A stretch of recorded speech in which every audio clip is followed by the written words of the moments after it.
కొంతమందికి చెప్పాను, యోగం ఉన్నవాళ్ళు, అదృష్టం ఉన్నటువంటి వాళ్ళు, ఈశ్వరుడు యొక్క సంపూర్ణ అనుగ్రహం ఉన్న వాళ్ళు దాంట్లోకి వచ్చేసారు.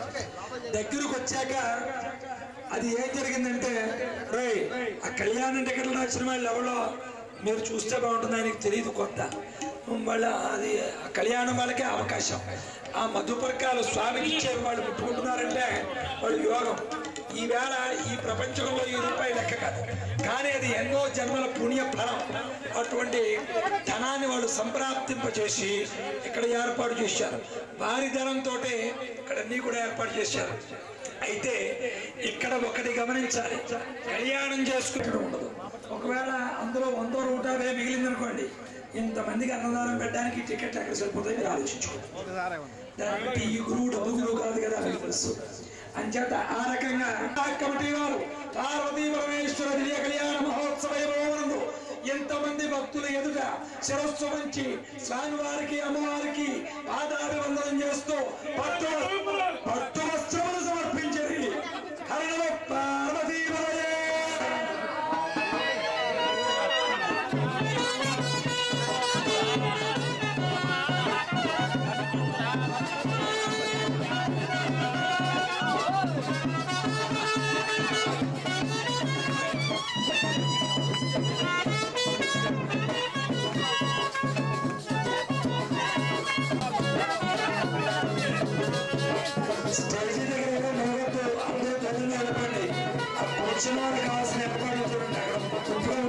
भगवान् पुराण पुरुषः कुर्यात् सदा मङ्गलम्। सावधान कुलग्ने सावधान श्रीलक्ष्मीनारायण सावधान।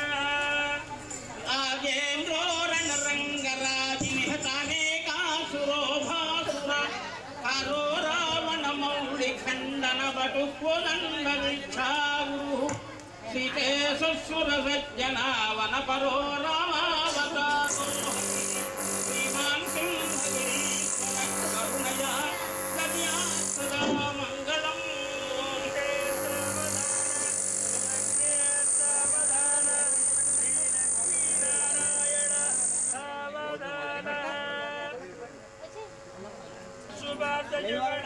चक्रादि दिव्यायुध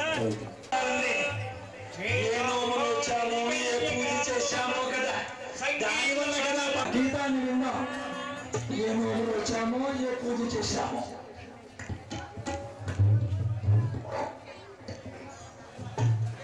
ఈ ప్రపంచంలో బిడ్డని ఏ తల్లి మర్చిపోదు, తల్లిని కూడా బిడ్డ వస్తాడు. అందుకే బాబా కూడా చెప్తారు మనకి, ఈ షిరిడీలో పాదం పెట్టాలంటే నువ్వు సంకల్పిస్తే కాదు, నేను సంకల్పిస్తాను. శివ పార్వతులను నేను ఎన్నడైనా మరువగలనా, నా హృదయ కమలవాసును పార్వతీ పరమేశ్వరులను.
ఐశ్వర్యం మనలేదు, మీ యొక్క ఆస్తిపాస్తులు మనలేదు. రెండు చేతులు ఎత్తి పాపాలు ఏమిటో ఏమన్నా మీరు అందరూ ఎందుకు వచ్చాం? దులిపేది లేని పాపాలు. రెండు చేతులు ఎత్తి దులిపేస్తే పడిపోతాయి పాపాలు. మేమున్నాం మీకు వదిలిపెట్టలేకపోతున్నాం. చూసారా? ఏ నోమును వచ్చారో ఏ పూజ చేశారో, కానీ ఏ నోమును వచ్చారో ఏ పూజ చేశారో మరి మా ఊరి కోరండ్రి అయి ఉండి నాతోటి ఇన్నాళ్ళు దీక్షలు చేసి మరి గురువుకి కావలసింది ఇప్పుడు ఉండేటువంటి గురువులు తన గురువులు చౌదరి గారి యొక్క కుమారు పెద్ద కోడలు ఆవిడ. వారికి మాకు ఉండేటువంటి తల్లి బిడ్డ సంబంధం. ఆవేళ నుంచి ఈవేళ వరకు కూడా ఆవిడకి సాహిత్యం అంటే చాలా ఇష్టం. నాకు సాహిత్యం అంటే ఇష్టం. అది ఆవిడకి తెలుస్తుంది. నాకు ఏమైనా ఒక అద్భుతమైనటువంటి చిత్రము చేయాలని సంకల్పం ఉందని ఆవిడతో చెబితే, ఆవిడ వారి చెల్లిగారైనటువంటి వేణుగారితో చెబితే, వాళ్ళిద్దరూ కలిపి గురువుకి మనం విడిపోతాం, పాట ఉండిపోతుంది, మనం విడిపోతాం, చరిత్ర ఉండిపోతుంది. ఘంటసాల గారు విడిపోయాడు, ఆయన పాటలు పాడుకుని వాళ్ళు తరిస్తున్నాం. అలాగే సాహిత్యం ఇప్పుడు బ్రతికే ఉంటుంది. గాయకుడు పోవచ్చు, కవి వెళ్ళిపోవచ్చు, కానీ సాహిత్యం బ్రతికే ఉంటుందని గురువు గారికి ఇష్టమని ఎలాగా అని చెప్పి మీరు జాగ్రత్తగా వినాలి. ఇది మనందరికీ చాలా కష్టపడి వాళ్ళు చేసినటువంటి ఒక పెద్ద ప్రక్రియ.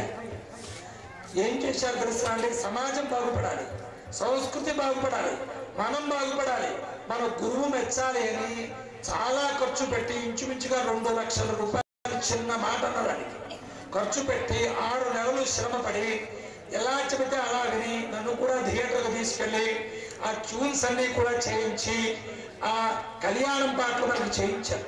కళ్యాణం కమనీయం ఆ క్యాసెట్ పేరు. అది ఈ వెదురుపాకలోనే ఇక్కడే అమ్మవారి సన్నిధిలోనే పార్వతీ పరమేశ్వరు యొక్క సన్నిధిలో అది విడుదల చేయాలని సంకల్పం చేశాం. ఆ చేసినటువంటిది ఇంతమంది సమక్షంలో అది అందరికీ ఉపయోగపడుతుంది. మీ వివాహాలు అయ్యానుకోండి, మీ క్యాసెట్లో పెట్టుకుంటే జ్యేష్ఠరాజం బ్రహ్మణాం బ్రహ్మణస్పత ఆన శృణ్వన్. సుముహూర్త సమయంలో సహజీవనానికి నాందిగా నిలపటానికి మేధను చైతన్యపరిచే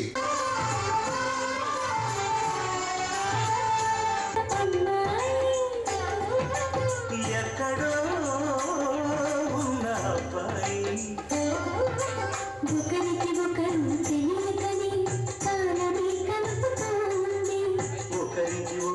తెలియకని కాలమే కలుపుతోంది.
ఆ గీతం కనుక విన్నారనుకోండి, దేని తర్వాత ఏ తొలతో అందులో వారు చక్కగా మరి ఆ సిస్టర్స్ ఇద్దరు కూడా ఏర్పాటు చేశారు సాహిత్యం ద్వారా.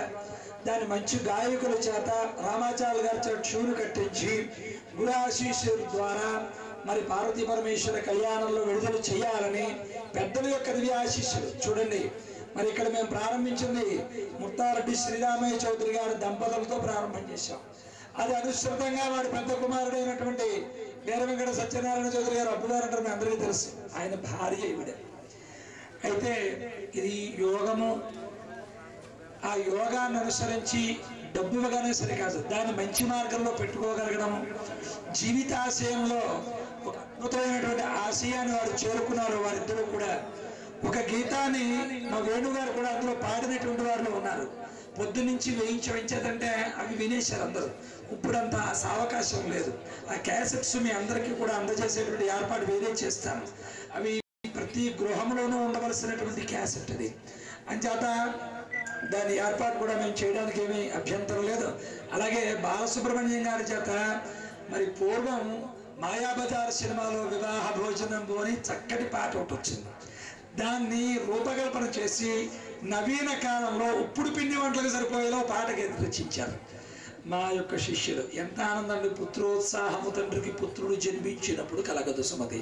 మీరు కూర్చున్న చోట నడుము రోడ్డు మీద కూర్చుని నవరాత్రులు చేసిన వాడిని నేను. ఆ వేళ కొంతమంది ప్రబుద్ధులు అమ్మవారిని కొలిస్తే చంపేస్తుంది, చచ్చిపోతారని చెప్పారు. ఇప్పటికి బ్రతికే ఉన్నాం. మరి వారు ఎలా ఉన్నారో మాకు తెలియదు, కానీ హాయిగా ఉన్నాం. అవేళ మేము 86లో ప్రారంభించినప్పుడు మాటలవి, కానీ మేము బాగున్నాం. మేము సహృదయంతో ఎప్పుడు సత్కార్యాలు చేశాం. పరమాత్మని ఇదే సన్నిధిలో ఇక్కడే మేము చూడగలిగాం. అంచేత అందరి భక్తులు అయ్యి ఉన్నాం. అంచేత ఇక్కడే మళ్ళీ మేము ఆశయాలు నెరవేర్చుకోవడం, మాకు ఇదే సెంటర్లో ఇదే గ్రామం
ముద్దొచ్చిందనమాట.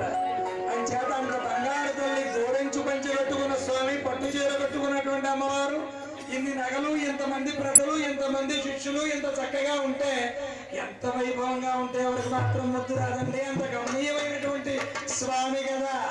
అందుకనే మా అన్నగారు రచించి పాడారు. మా ఎంత అదృష్టం! ఇంకా అదృష్టం చెప్పమంటారా? ఇటువంటి గీతాన్ని మా ముత్తారెడ్డి శ్రీరామయ్య చౌదరి గారి యొక్క కోడండ్రు అయినటువంటి వారు సమర్పిస్తే, ఇప్పుడు మేము ఒక విషయం, మా పీఠంలో ఉన్నది విషయం తెలిసిందాన్ని, ఎన్ని సంవత్సరాలైనా ఒక నూలు పోగు సమర్పిస్తే దాన్ని మర్చిపోం. ఇప్పుడు నేను మొట్టమొదట కళ్యాణం చేసినప్పుడు ఒల్లూరు వీరయ్య చౌదరి గారి యొక్క కుమార్తె ఇక్కడ కళ్యాణం జరిపించారు. ఫస్ట్ మాఘబహుళ ఏకాదశికి. అప్పుడు సమస్తము వారే భరించారు.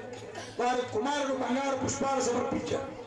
మీనవల్లి ముసలయ్య చౌదరి గారి యొక్క భార్య కృష్ణవేణమ్మ గారు మంగళసూత్రాలు సమర్పించారు. అవే ఇప్పుడు ఈనాటికి కడుతున్నాం. చూశారా అండి? ఇది ఉండిపోతుంది శాశ్వతంగా. మేనుగల్లి బసవయ్య చౌదరి గారి యొక్క భార్య కృష్ణవేణమ్మ గారు ఇంత కళ్యాణం జరుగుతోందని ఆ అమ్మవారికి నిరంతరము నిండు సౌభాగ్యం కలగాలి ఆవిడకి కూడా అని మనందరికీ మంగళసూత్రాలు చూస్తే అందరం వైభవంగా ఉండాలని వాళ్ళు చూడండి ఎంత దూరదృష్టితో చేస్తారో. ఒక విషయం చేస్తే అది మర్చిపోయేవాడు కాదు ఈ గురువు. నేను ఎప్పుడు చెప్పుకుంటాను.